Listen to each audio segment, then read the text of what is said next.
আসসালামু আলাইকুম সুপ্রিয় দর্শক, অসংখ্য প্রীতি ও শুভেচ্ছা নিন আমি শহীদুল ইসলামের পক্ষ থেকে। আজকে যে বিষয়টি নিয়ে আপনাদের সামনে আমি কথা বলতে যাচ্ছি সে বিষয়গুলি হচ্ছে, আপনারা জানেন গত সোমবার থেকে সামাজিক যোগাযোগ মাধ্যম সহ সব জায়গায় জামাত ইসলামের সাতক্ষীরা ৪ আসনের সংসদ সদস্য গাজী নজরুল ইসলামের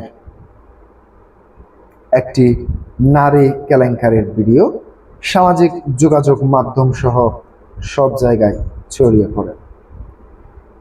প্রথম থেকেই জামাত ইসলামের মিডিয়া সেল থেকে শুরু করে জামাত ইসলামী সমর্থিত যে সমস্ত মিডিয়াগুলি রয়েছে সেগুলি যেই এআই দিয়ে তৈরি দাবি করা হলো, পরবর্তীতে দেশীয় ফ্যাক্ট প্রতিষ্ঠানের পক্ষ থেকে যেহেতু এটি এআই ধারা তৈরি নয়, এটি মূলত শুট করা ভিডিও, এ ধরনের দাবি করা হলো। পরবর্তীতে আমরা দেখতে পেয়েছি জামাত ইসলামীর এমপি নজরুল ইসলাম তার এক বিবৃতি প্রকাশ করে।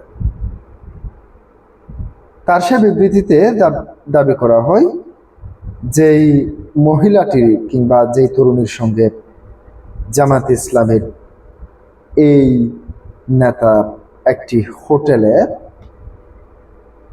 ধরা পড়েছেন, তিনি আসলে তার দ্বিতীয় স্ত্রী পরিচয় দিয়েছেন এবং তিনি দাবি করেছেন যে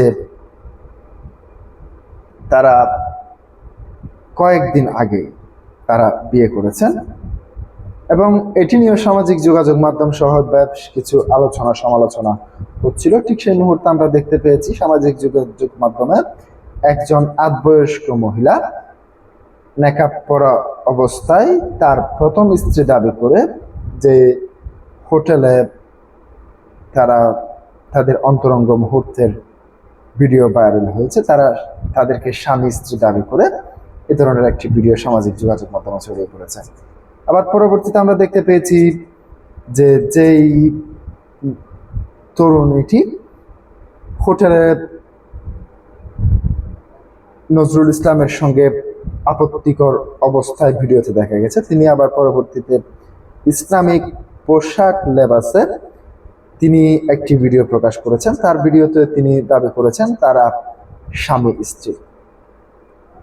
এর পাশাপাশি সেই তরুণীর বাবাও একটি ভিডিও প্রকাশ করেছে, সেখানেও দাবি করা হলো যে তার মেয়ে বিবাহিত, অর্থাৎ জামাত ইসলামের এমপির সঙ্গে তার মেয়ে বিবাহিত সম্পর্ক রয়েছে, অর্থাৎ বিবাহ বন্ধনে আবদ্ধ হয়েছেন তারা।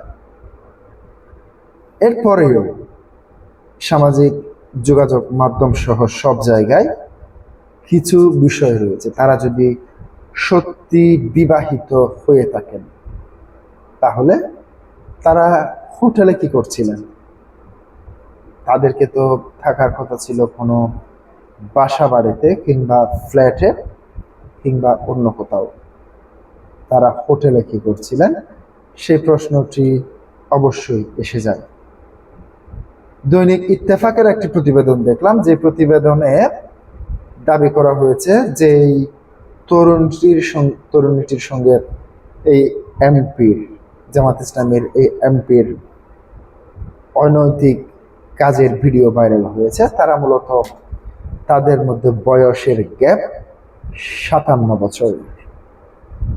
প্রিয় দর্শক, 57 বছরের ছোট তার বয়সে তার নাতনির চেয়েও ছোট হবে। হঠাৎ করে তারা বিবাহ বন্ধনে আবদ্ধ হতে গেলেন কেন, সে প্রশ্নটিও আসবে। যাই হোক, শুধু এটি নয়, তাদের জামাত ইসলামী কিংবা সমমাননা তাদের মতো ইসলামী দল যেগুলি রয়েছে, এর আগে আপনারা জানেন 2017 কিংবা 18 সালের দিকে, আমার ঠিক মনে পড়ছে না, যে আল্লামা মামুনুল হক ও একটি নারায়ণগঞ্জের একটি রিসোর্টে এই ধরনের পরিস্থিতির শিকার হন। যদিও তারা স্বামী স্ত্রী দাবি করলেও তাদের বিভিন্ন কল রেকর্ড, আগের স্ত্রীর সঙ্গে তার ঘটনার পরবর্তী সময়ের কল রেকর্ডে সেই তথ্য মেলেনি। পরবর্তীতে সেই মামলায় মামুনুল হক বেশ কয়েক বছর জেল কেটেছেন। পরবর্তীতে তিনি জামিনে মুক্তি হয়েছেন। প্রিয় দর্শক, পরবর্তীতে তিনি 5 আগস্টের পর বেশ কয়েকদিন আগেই সংসদে সেই বিষয়টি, তার সেই ঘটনাটিকে নিয়ে যখন হাস্যরস এর খোরাক তৈরি হয় মহান সংসদে, পরবর্তীতে তিনি তার ব্যাখ্যা দিতে গিয়ে তিনি সেখানে বলেছেন যে তাদের মধ্যে বিবাহ হয়েছে কিন্তু তাদের মধ্যে কোনো কাবিননামা ছিল না।